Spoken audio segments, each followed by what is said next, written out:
Good evening, Facebook Live, beautiful friends. How are you tonight? Welcome to the part 2 version of the Grief Organizing After Loss series. So glad you could join me this evening. I hope that you caught the first of the series, which was last week on Wednesday. If not, after this, head on over to my Facebook page and check out that part 1, where we talked about more of the concepts of how to deal with moving forward even after the loss when it comes to going through your things. So if you missed that one, it is on my Facebook page. Feel free to hop on over there and view it after this one is done. And of course, please share this one and any other videos that you enjoyed.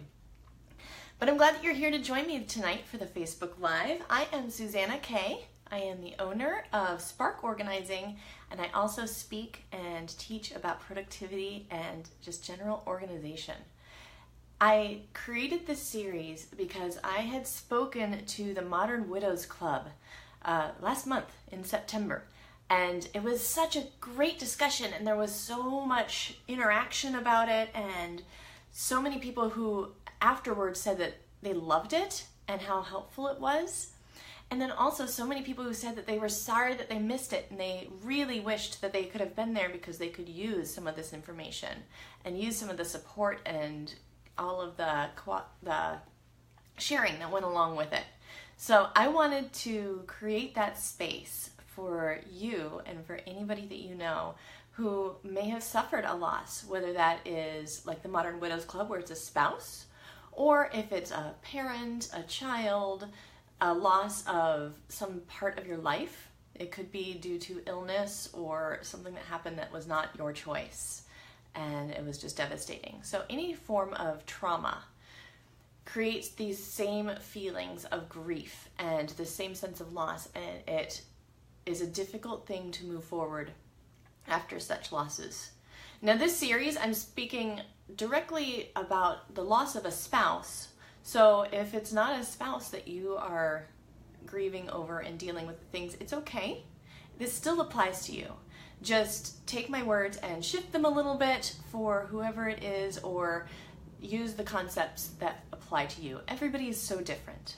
And that's one of the things, we talked about that last week, but I wanted to just go over a couple of quick points from last week. First off, everybody is different. Go with your gut as far as how you do this. There is no should allowed when it comes to organizing after a loss. No timelines, none of that. So whatever is right for you is right for you. And then also, don't rush it. Don't do it alone and don't rush it. Those are the big things as far as the physical process. When you're ready, then you know, and your gut knows. And that's the time that you can then take that next step. So if you wanted more on that, watch last week. But I just have a passion for helping people move forward and grow and uncovering all of their sparkle and their individuality and what gifts they have for the world. So that's why I do what I do, whether it's through organizing or productivity or the series like this. Like I said, this is part 2. There are 4 parts in this series. We already had part 1, which is the journey. It's the beginning of processing all of this. Tonight are the steps and that structure of how to manage going through it. How do you even approach it? What steps do you take? And then next week is reframing your thinking, kind of getting past some of those blocks and asking some of those questions that might help you move forward and make better decisions with some of your things. And then finally, it's making the decisions. And that's going to include some creative ways to display or use some of the things that you keep. Oh, thank you, Mary. I'm so glad that you're enjoying it. It means the world to me to have people like you who are watching. Thank you for joining me. So please, throughout this, comment. Thank you, Mary, for your comment. Comment on what you like. Let me know by hitting the like button if it really resonates with you. Ask questions. I'm here so I can answer questions for you. Otherwise, I would just do a video. But that's why I'm doing it on live, so it can be a conversation. So the first step in recovering after loss is to take control back of your space. A lot of times that is our first step to even starting to move forward. It's natural after a loss for things to fall apart, whether it is an illness or a loss of a person things just need to fall apart around you in order for you to take care of what's most important at the time, which is you, and processing this new information and this new way of being. So our surroundings almost always take a hit. And a lot of times they take a big hit, and it can be extremely overwhelming when you're ready to move forward, but you're still surrounded by all of the stuff. And mentally, we sort of pad ourselves and protect ourselves from the world by surrounding ourselves with stuff sometimes. So that's okay, but in order to get back to who we are and the emotions that we need to still deal with and to find our new place in the world, step one is to control the space around us. So we're talking tonight about how do you do that when it's all overwhelming, everything around you has fallen apart, the dishes are piled up in the sink, the laundry's not been done in a month, or at least not put away, and on top of that, you have all of these things that are bringing back memories all the time, and it can be extremely overwhelming. So the first step usually that I use with that is just to sort things out. Some things are simple. Laundry, just spend a little bit of time putting away dishes. All of that stuff. But as far as the things that remain after somebody that we lost is gone, the first step is simply figuring out what you even have. You assess the area and you sort it out. And I'm a big nerd. If those of you who know me know that I'm a huge nerd as far as board games. So I tend to use little board game things to show some of my concepts. But you probably have a number of different things in your space. So your space might have a couple of random types of items, and it all just starts to pile up after a while. So just sorting into categories is going to give you a clear picture of what is even there and the quantities of it. So this might be some clothing. So we might sort our clothing into here, and we might sort some of our books and paperwork into here, and then we see that we're left with kind of a couple of other things that might fall into the category of, let's say it's tools. So now you have a much better representation of what you have. And the nice thing is, within this, you can see, you might have only 3 tools, and this person might have been a major woodworker. So that makes 3 much more important because there are fewer of them. While over here, you've got a whole lot of books. And even if they were into reading books, you see that we've got 1, 2, 3, 4, 5, 6, 7, 8, 9 books. So that right there means that could probably still be pared down, and you still have something important left that symbolizes that person's love and who that person is. So most of the time it's just sorting out first. Figure out what you actually have around you and the quantities of it. And that helps out just in overall seeing what you're dealing with. This happens with all of organizing. Our first step is always to sort. It may be somewhat sorted for you, which is nice. The closet probably is full of clothing, so it's all in one place. Just gather the rest of the clothes from around the house that might not be in the closet, so you can see what else is there, and that's helpful. And then after you've sorted, the next is to purge, and this is where, of course, it gets really tough, because during purging, we have to ask those tough questions. With those tough questions, that's extremely where we go with our gut. You know when it's time to move forward on some items. Your gut tells you, we just naturally start to think, I should get rid of this. And then our instincts kick in and they say, oh, but I can't. A lot of times, if you felt the should, that's a sign that it's probably a good thing to let go of. And you may feel like at first a lot of guilt, a lot of regret, even right after you've let it go, whether you donate it or pass it on to somebody. You might feel some regret, and that's okay. On some things, it is okay to feel some regret because it won't last forever. If you went with your gut and you trusted that should that came from within you, then that regret is going to slowly fade away. Now, if it's somebody else telling you should, that's when you don't listen. Go with what's right for you. But as part of the purging process, once you've sorted everything out, really think about what's important as far as how you knew that person.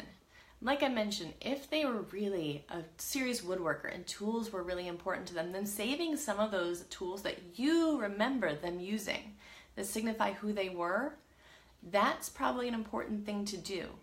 While if you never really saw them read books and they just had a full bookshelf full of books and they weren't that interested in them, it's probably a good sign that the books are not as important to keep because they don't really signify who that person was.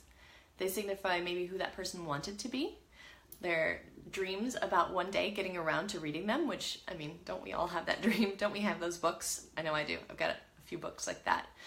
But that's not who I am. That's who I wish I was. So when I'm gone, that's not how people will remember me, as an avid book reader. Maybe an audiobook listener, but not a hardbound book reader. So those are some things that they would probably want to let go of because it does not symbolize who I am or who I am to them. So when you're looking at your things, like I said, think about what was important about them to you.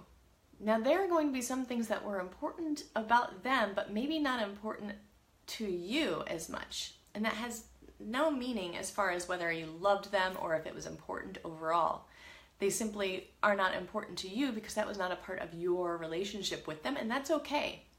So things like baby pictures, the high school yearbooks, things like that, those might have happened before you and not really tied to you. So a great thing to do with those is either find somebody in the family who had that relationship with them and is interested in those, or friends who are interested in that, and pass them on to somebody who did have that part of the relationship with them. Or when you're ready, it is okay to let these things go because you are keeping the things that are the most important about the person. And most of us also have asked the other people in that person's life what things are important to them. So everybody has taken the bits and pieces of that person's life that's left over that were really significant to them, and they kept them. So during the purging process, that's the main thing to ask is, how important was this in your relationship with them? How much does it signify them? And then, like I said, look at the quantities of it. If they were an avid book reader, that's fantastic. You probably know which books of theirs were the most important to them.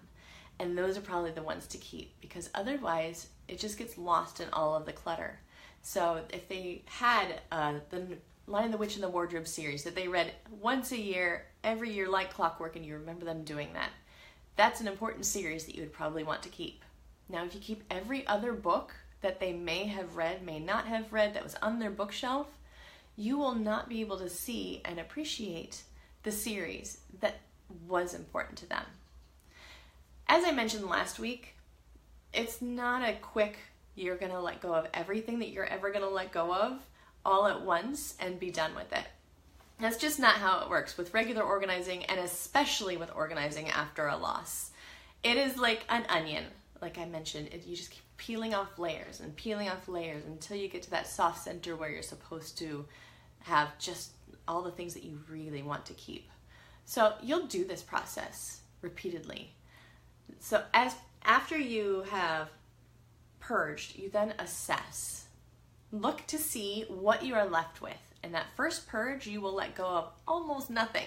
You will keep the half-empty shampoo bottles. You'll keep the hairbrush because there's hair in that.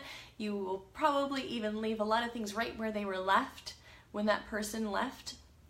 And that's okay. And as you go through, each time you feel that feeling inside that, oh, now it's time to deal with this box or this area, each time you'll let go of a little bit more. You'll let go of a little bit more. And each time after you've purged, assess what's left. And figure out, is this what you are happy with as far as the quantity? And if so, then you're at the right place. And this changes. So in 6 months, all of a sudden that assessment may have changed. But for right now, if you are more comfortable with what the surroundings are, then that is good. After you have assessed, you've sorted, you've purged, you've assessed, and then you reorganize. So in those beginning layers, this is probably going to mean putting the clothes right back up in the closet, right where they were, all except for those few things that you let go of. If you're a little bit further in, it might mean that they actually go into some boxes, some decent, nice boxes that are well preserved, but still boxed up. And then as you get towards that center, that's when you will start to make some decisions on what gets displayed, what gets repurposed, whether you make a quilt out of those shirts and pajamas. Mary, I know you have the most beautiful quilt out of some of the clothes that Al left, and it's just such a joyful thing to have. And this is the part where you assess what you're going to do with some of these things. And at that center, when you start to get towards where you're planning to actually end up with just the most important things around you, that's when you can start displaying and using these things or professionally preserving them. If they're things that you're saving for somebody else, maybe you have small children and you're saving it for them, make sure that you're then putting them into the box to preserve them very well. Oh, yes, that's a good question. Mary asked, how do you tell well-meaning family and friends to let you do it at your pace?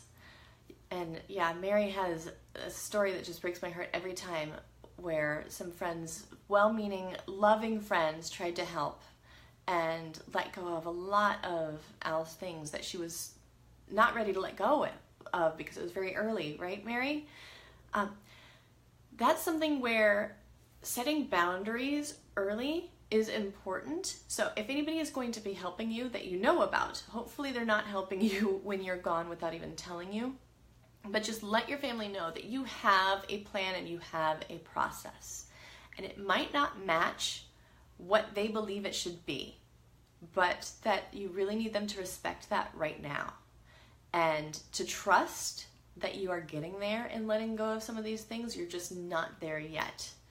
And it helps a lot because most of our family and friends, they're doing it because they really want to help us and they want us to move forward. And from the outside, it looks like these things may be in your way and garbage, and it may be too tough of a decision for you. So from the outside, if they've not dealt with it after only 5 weeks, yes, that would be really tough for you to let go of, but for them, they may feel that it's appropriate. So just letting them know right from the bat, thank you so much for your concern. Thank you so much for your help. I truly appreciate it. Can you do me a favor? Before anything leaves the house, can you let me review it? Or, this is my pace. Can you please just respect that and check back with me maybe in a month or in 6 months to see if maybe I'm ready then? Because I will be ready, it's just not right now. Acknowledging that they really do care and where they're coming from, acknowledging that they may not understand it and it may seem slow to them, those are great ways to break down that resistance barrier that they might put up, because we all feel like we know better and can help somebody and know the right way. Just ask any mom who's gotten advice from 200 different people for two different things. We all have this idea of what will help. Just break down the barriers by acknowledging what their intentions are and that, yes, you're working towards that. And then they can actually hopefully hear. And if they don't respect those boundaries, then that would be a time where you're just simply going to need to separate from them a little bit until it's been enough time for you. Because the last thing that you need on top of going through these things is to have the relationship conflict on top of it.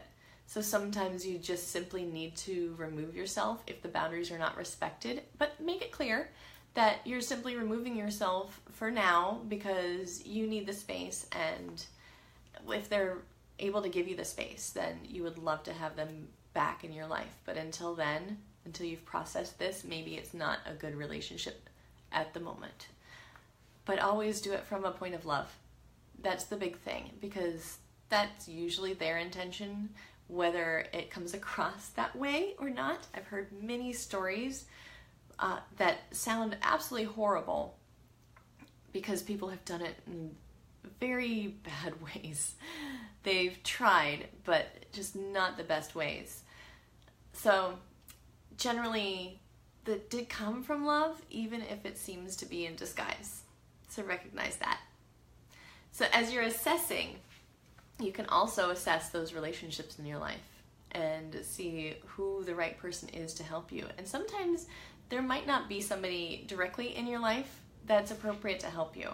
Because as you're doing this, it's really important to not do a lot of it alone. But that does mean that you're going to have to find the right person for it, whether it is a person from church that you know a little bit, but who you've always connected with and has that soft heart.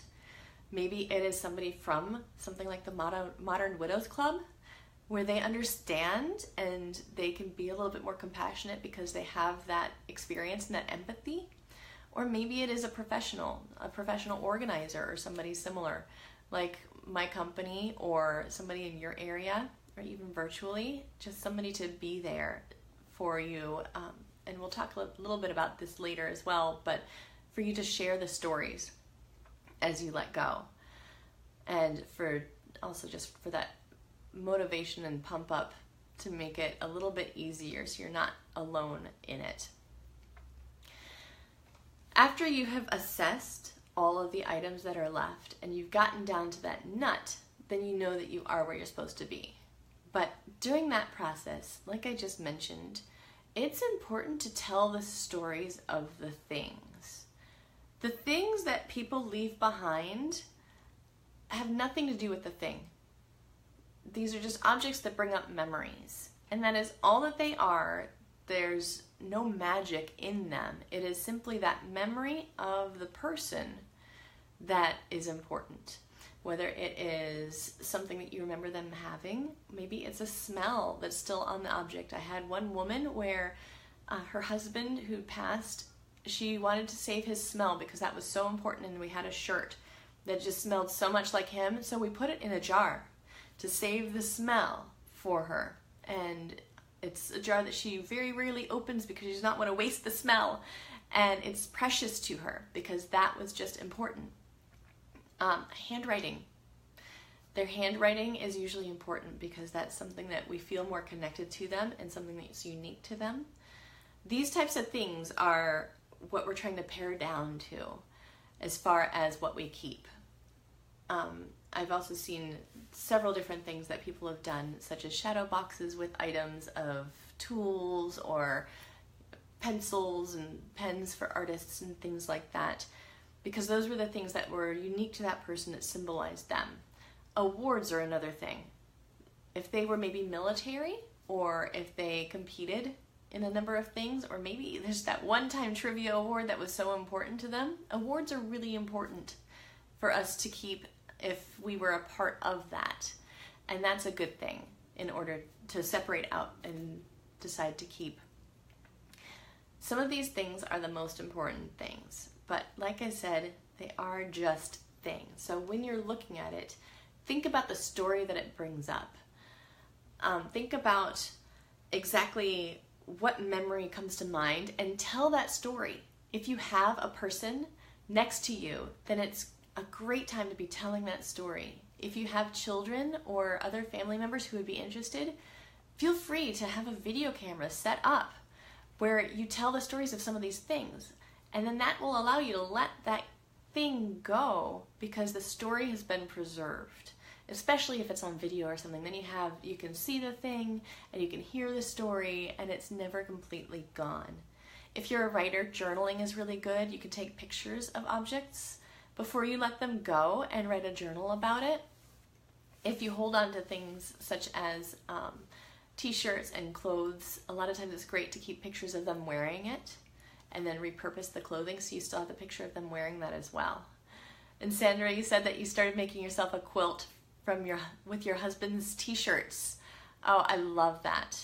I absolutely love that. I have seen that come out beautifully. Maybe Mary, if you're lucky, maybe Mary, if you'll share the picture of your quilt in the comments, because it was beautiful and it can be such a good, happy memory to have all of those pieces of them. And yes, a lot of times you put it into a box after they pass and you put it in the closet and you have to just let it sit there for a while. because there is something about cutting them up and taking on that project that's not quite easy right away. But then there are people who can actually help you with that. If you're like me, you can't sew a button onto a shirt without it popping right back off, my seamstress laughs at me because I bring in shirts and I say, please help, there's a button missing.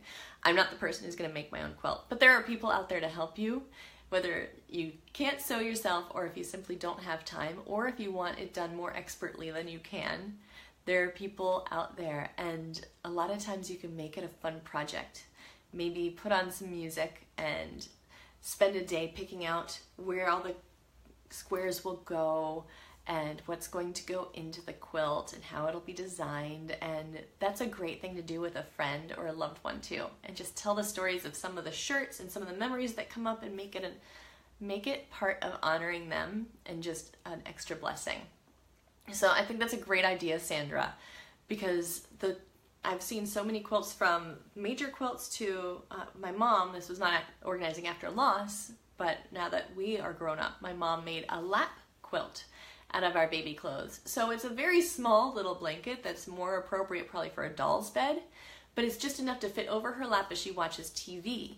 So it does not have to even be something massive to be memorable and important, because I know for my mom, just looking at that as she watches TV or sits on the couch is so important to you. Okay, Mary, no problem. It might be after the video. Once the video's done, then they might allow you to post a photo. Otherwise, I know that Mary posted on one of the other comments before of this beautiful quilt of Al's shirts and pajamas.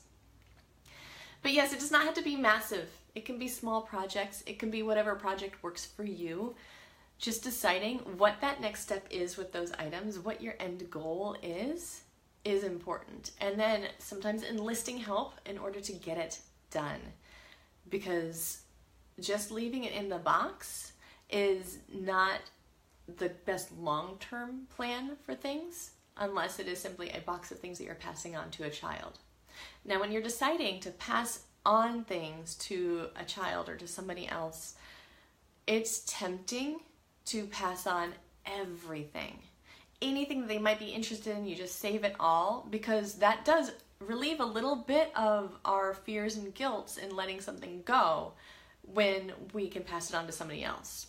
The problem there is, if it's not something they truly want, it can be a burden to them, because now they feel this responsibility not only to the person that was lost, but now to you as well. And that's not fair, and that's not what we want for anybody. So be very careful when you're deciding what to choose to pass on to a child or to somebody else. Make sure that it's intentional and specific to them. For example, if it is you're saving something like a fishing rod collection for your son of your late husband's, that's great.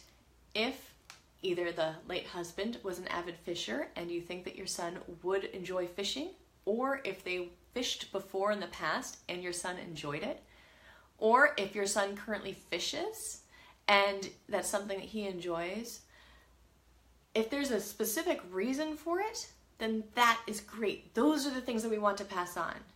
If you have photos of your husband and your son fishing when he was little and how special those were, then yes, the fishing rods, at least a couple of them, will be very important to offer at the right time. Now, conversely, if you have those fishing rods and your son is not interested in fishing at all, and there's not much chance that he's ever going to be interested in fishing, or if your husband had these fishing rods and he did not even fish, it was not even something important to him, those are items that may not be as important to pass on. So if your husband never really fished, but he loved to draw and he had a set of art pencils, and your son enjoys art or has that tendency, then maybe that's a better choice. And you can let the fishing rods go to somebody in the family or somebody else who actually does enjoy fishing, or maybe sell them or donate them to, there are a number of places that you can donate some of these to. So be very specific when passing things on to others, because they can be a burden to the person that you're passing them on to, even though it relieves you. And that is not fair to do, and that's not what we want to do to other people. But if you have a specific reason, then it's a very loving thing to set aside a box or a couple boxes of things for them to review, to see if they want, and just make sure that they know that you will not be upset if they choose not to keep them. That's important, because I have seen many people who've been given all of somebody's things, and the person who gave it to them made it such a burden, and they are afraid to let them go, even though now negative feelings come up. And not only negative feelings about the person who's burdening them, but also negative feelings about the person that is now gone, simply because there's reminders all the time of things that they can't bring themselves to get rid of. And passing on negative thoughts of our loved ones is also not something that we want to do. I know none of you would ever want somebody to feel any form of negativity for your loved ones. So that's something to consider. Also consider, when it's time to purge, it's difficult to think about things going in the trash, isn't it? When they were important and they are part of somebody, thinking about them going in the trash is so hard. So this is opposite of what I ever say in organizing. In regular organizing, I would say this is a terrible idea, but in the aspect of organizing after loss, after a specific person is no longer with us, that is a good time to spend a little bit of extra time finding the right place to pass them on to.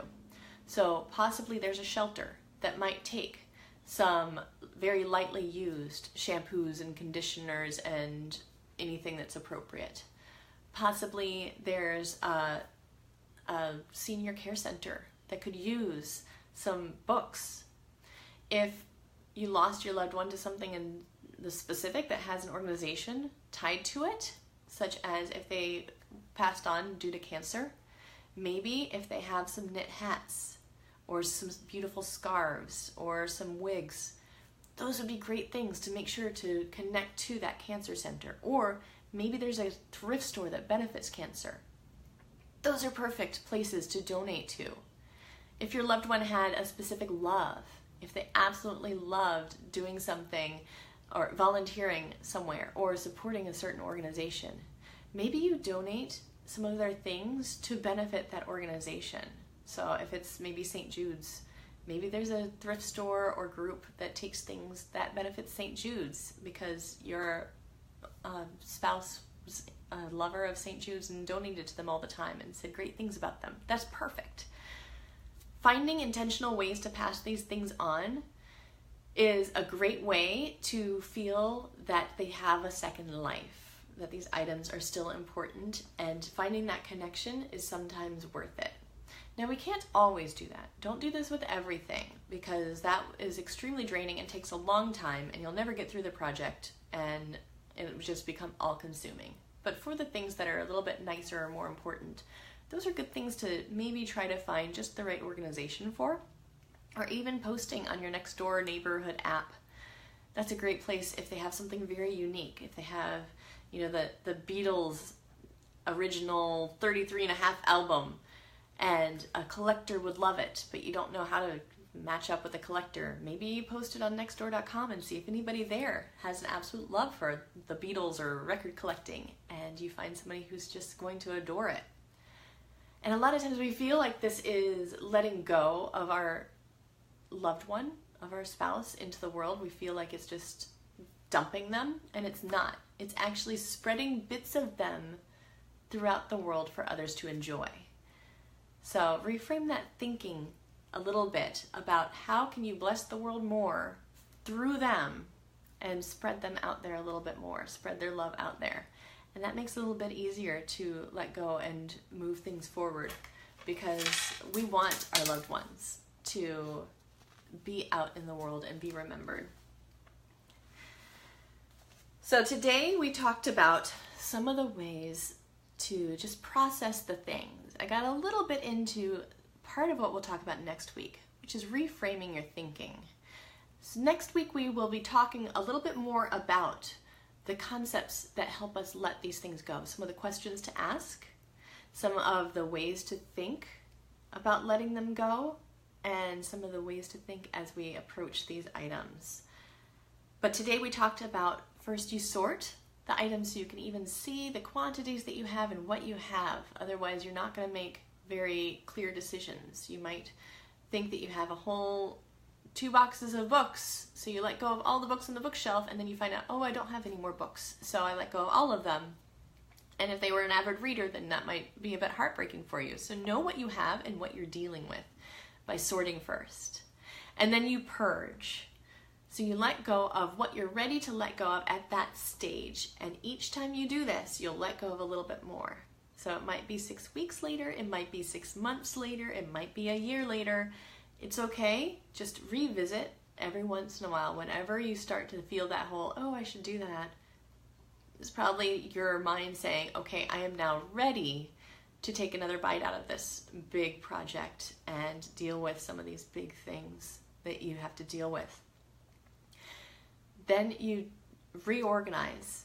You can put it in a box, you can put it back up in the closet where it was at, but you assess how much it was and where you want it to go, and then you reorganize and put it in whatever place is appropriate for you right now, with the goal of it being either displayed or repurposed or just somehow gotten out of the box and in a place of honor. And that's a good goal. We'll talk a little bit more about how to honor some of these things and how to process those in number 4 in the series, when we talk about some of the creative ways to use some items and ways to display them in our homes or to preserve them. But then after you've done all that, you repeat. Sorry to say it, it's not a one-time thing, but you go through everything, you box it back up or you place it back where it was, and then you repeat it until you are at that place where you've got just what you really want and those really important things, and that's when you're finally at the right place and you can then be settled. So next week, more in depth about the mental process of all of this and reframing our thinking. I hope that you've enjoyed today. I've really enjoyed the conversation. Thank you so much for sharing all of your comments. If you're watching this later, please let me know in the comments some of the things that maybe you've struggled with or some of the things that have been important for you to keep. And if you agree with me or not, I'm always open to some new ideas and new thoughts or any that I might have missed. There's so much out there, so much information. Please share. And I hope you share this video as well as last week's with anybody that you think might benefit from it, because I just love to help people broaden their minds, uncover their hearts, and be who they are in the world. I love you all so much.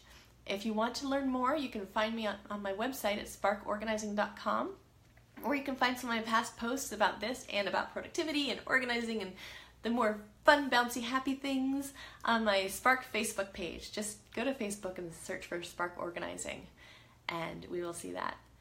And thank you, Mary. Yes, everybody, just do it in your own time. It's really difficult to rush this. Not everybody is at the same pace as you. Like you say, Mary, the 2 days after your father died, your mother woke you at 5 a.m. to go through his things. That might have been part of her process. She might have been one of those people who tries to regain control quickly and process things quickly to get settled. But we have to honor everybody else's timelines too. So I'm sorry that she woke you up so early. That must have been pretty jarring, and so soon afterwards. So not only do you need to do things in your own time, but whatever your time is, as you help other people, respect their time too. If they're ready a week afterwards and it took you 6 years, respect that. Then you can be the good friend to make sure that they're making good decisions and not just letting go of everything. But respect that they're ready already. They're quickly ready, because some people really are. Some people feel the need to get that control back and to get that processed so that part is done, and then they can deal with the rest of life, and that's okay. But also respect those people where, years later, maybe 2 or 3 years later, 5 years later, maybe 10 years later, whatever their process is, just be the friend who also respects that and encourage them to do things as their gut tells them to. If they're truly stuck, just remind them that their gut knows. And yes, I can imagine, Mary, with your big heart, I can imagine you were trying to help her throughout at 5 a.m. despite how tough that must have been for you. It's very sweet. So I can't even imagine. But thank you so much for sharing that, because yes, everybody's got their own timelines. And I hope that you have enjoyed tonight. I look forward to seeing you next week on Wednesday at 6 o'clock for part 3. And please go out, share this with people. I would love to have more people see this and find encouragement. Have an absolutely wonderful and blessed day. I love you all so much.